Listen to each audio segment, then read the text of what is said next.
How does qualitative inner growth lead to quantitative external growth? Once we acquire the beautiful wholeness of righteousness, that will attract others. So how do we acquire the beautiful wholeness? We learn to live in a way that coordinates the truths of religion with the truths of science. Jesus called it truth coordination. If you, by truth coordination, learn to exemplify in your lives this beautiful wholeness of righteousness, your fellow men will then seek after you to gain what you have so acquired. Again, how can sowers of gospel seed acquire this beautiful wholeness? There is a path, and it begins with this foundation, the happiness of faith in Jesus' promise. They who hunger and thirst for righteousness shall be filled. Second, the gift. Righteousness is a gift from God. Be righteous by faith. Third, the learning. Learn to live the truth-coordinated life. When the first three are unified, we have the beautiful wholeness of righteousness. First, the foundation. Imagine that you are back in Galilee with Jesus. As a new spiritual seeker, you ask him sincerely how to enter the kingdom, the spiritual family of God. And Jesus welcomes you in. As the days and weeks pass, sometimes you live beautifully in God, and sometimes you fall back into the old self. You really want to do what is right with spiritual motivation. This is what righteousness means to you. Your soul begins to hunger and thirst for it. You go back to Jesus and ask him, "What should I do to become righteous?" And he replies, "Happy are they who hunger and thirst for righteousness, for they shall be filled." When you hear this, you believe and rejoice. You do not ask when you will be filled. It doesn't matter if it is beyond this life. The assurance of Jesus is your overwhelming fulfillment right now.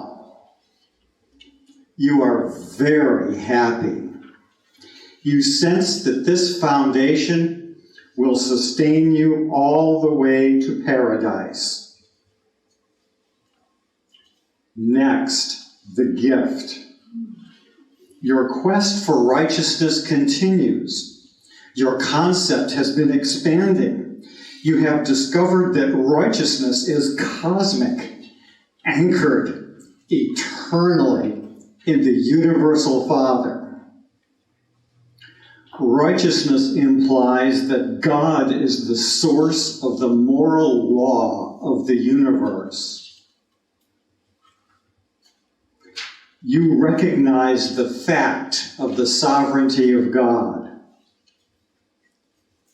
After a year, you have another chance to be with Jesus. He is speaking with friends, including women. You hear him quote from the prophet Isaiah, "My soul shall rejoice in the love of my God, for he has clothed me in the garments of salvation, and he has covered me with his robe of righteousness."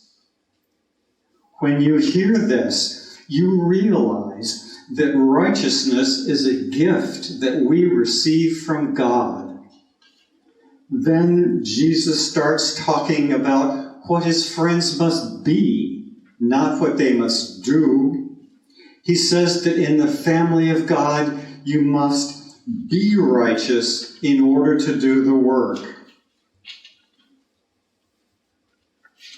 In the kingdom, being righteous by faith must precede doing righteousness in the daily life of the mortals of earth. So righteousness is first and foremost a way of being. The gift of salvation is to be had only by believing, simple and sincere faith. Next, Jesus reveals a new aspect of faith. Faith in the effectiveness of the supreme human desire to do the will of God, to be like God. Then Jesus says with great earnestness, discern the truth clearly, live the righteous life fearlessly. If you would guide others into the kingdom, you must yourselves walk in the clear light of living truth. Hearing this, you are inspired and a little scared. But you respond to what Jesus says by making a personal and wholehearted moral decision to open yourself to the gift and to be righteous by faith. Finally, Jesus gives his friends a couple of hours to go apart by themselves to find this righteousness with the Father. At first, you try silent, worshipful receptivity. You wait for a while, but nothing seems to be happening. And then you try boldly exercising your faith to lay hold of this gift. For a beginner, that can feel awkward. Nevertheless, you persist. And these efforts, which seem mediocre to you, are enough for God to work with. For a few minutes, you taste the experience of being righteous. You know that you may have to struggle a bit to re-enter that way of being, but you have broken through to your first clear taste. Here in Tallinn this morning, we have minutes, not hours. But we can't learn to swim unless we get into the water. So right now, let's join as friends of Jesus and enter into a minute of silence to come into the presence of God and open ourselves for our Father to give us whatever of righteousness we are ready to receive.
Now imagine that you are back again in first century Galilee. Months pass. Then you hear Jesus talking about righteousness again, not as a promise for the future, nor simply as a gift of God, but as something we learn. He says, some people have a science without religion, and others have a religion without science. And when men become thus misled into accepting a narrow and confused disintegration of truth, their only hope of salvation is to become truth-coordinated, converted. Let me emphatically state this eternal truth. If you, by truth coordination, learn to exemplify in your lives this beautiful wholeness of righteousness, your fellow men will then seek after you to gain what you have so acquired. The measure wherewith truth seekers are drawn to you represents the measure of your truth endowment, your righteousness. The extent to which you have to go with your message to the people is, in a way, the measure of your failure to live the whole or righteous life, the truth-coordinated life. You get the message about inner qualitative growth and external quantitative growth. You are inspired by the concept of the beautiful wholeness, and you make a personal and wholehearted moral decision to learn truth coordination. And then you come back from 1st century Galilee to 21st century Tallinn, and you ask, Jeff, how do you coordinate religion and science in your life? And this is what Jeff says. Righteousness is not only religious and moral, God is also active in the realm of material facts and the laws of cause and effect. The truths of science are implicit in religious living. Truth coordination begins with science as related to the facts of our present situation here and now. First, an example of facts about oneself. I have tasted the beautiful wholeness of righteousness, and here I am now, talking about it.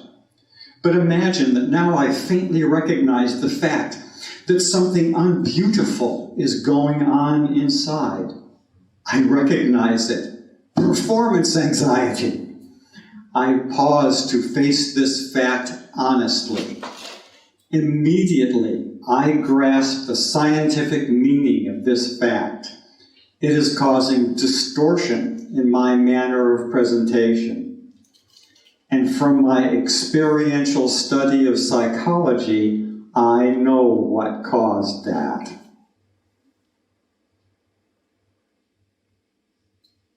Once I have a scientific perspective on the facts of my situation, I can intuitively and reflectively discern what truths of religion are relevant. As a sower, I think first of the many-sided gospel of the fatherhood of God and the brotherhood of man, with its truths of love and mercy, worship and service, joy and liberty, faith and trust. And there are more divine values.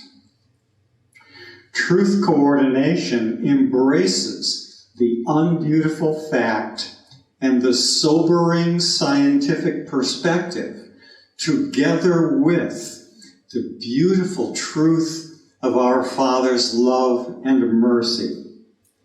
Instead of performance anxiety, I relax, trust my audience, and aim simply to serve. Once I have made the necessary adjustment, my joy returns, and I can speak truthfully, righteously, in wholeness. Now here's a second example of truth coordination, where we see Jesus learning facts about others and adjusting his teaching accordingly. Jesus revealed the height of artistic and scientific sowing. Jesus became expert in the divine art of revealing his paradise Father to all ages and stages of mortal creatures. This observation suggests that the science most relevant to the divine art of revealing the Father is developmental psychology. Jesus learned about the sequence of stages from infancy to later adult life by growing up through all the stages, by getting to know all kinds of people well, and by helping others grow. In these ways, he learned lessons with a generality that we could call scientific. Truths of psychology, sociology, anthropology, history, and education. For sowers, the number one truth of science is receptivity. Teach according to people's capacity of receptivity. We meet people where they are. We do not overteach. Jesus' life and teachings show how he learned and taught sowing. Jesus sowed gospel seed by getting to know people, discovering the facts of what meanings and values they cherished, their spiritual difficulties, and how hungry and receptive they were. We can do this too. On the basis of such conversations, when we speak in public or use social media, we generalize intelligently, and we address the spiritual difficulties of a particular audience or of our generation as a whole. Just as growth is usually gradual, teaching truth is usually gradual too. Jesus taught cosmic patience to Simon Zelotes. Go teaching and preaching the kingdom, and when you have such a man safely and securely within the kingdom, then is the time when such a one shall come to you with inquiries to impart instruction having to do with the progressive advancement of the soul within the divine kingdom. Tending young plants with care. Tending young plants with care. We acquire the beautiful wholeness of righteousness when faith in the promise, the gift, and the learning are unified.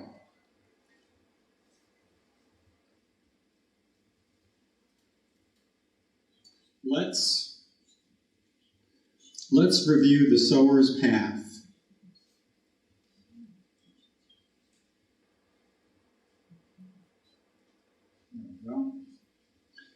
The foundation is the happiness that comes from faith in Jesus' promise that those who hunger and thirst for righteousness shall be filled.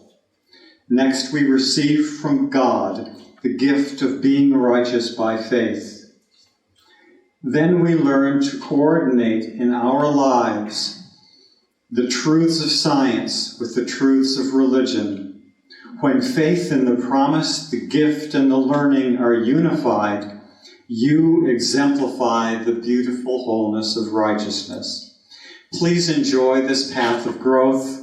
Live your righteousness in whatever way is available to you today, and tomorrow there will be more. Two more quick things. First, here's what you will do in the workshop.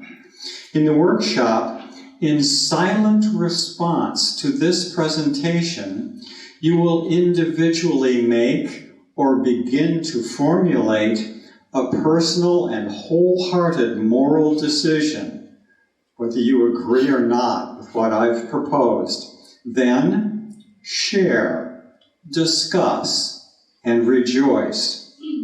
Second, I need to update some information on the handout. The website section on growth, the quest for perfection, is now available on my brand new website, urantiabookprojects.org.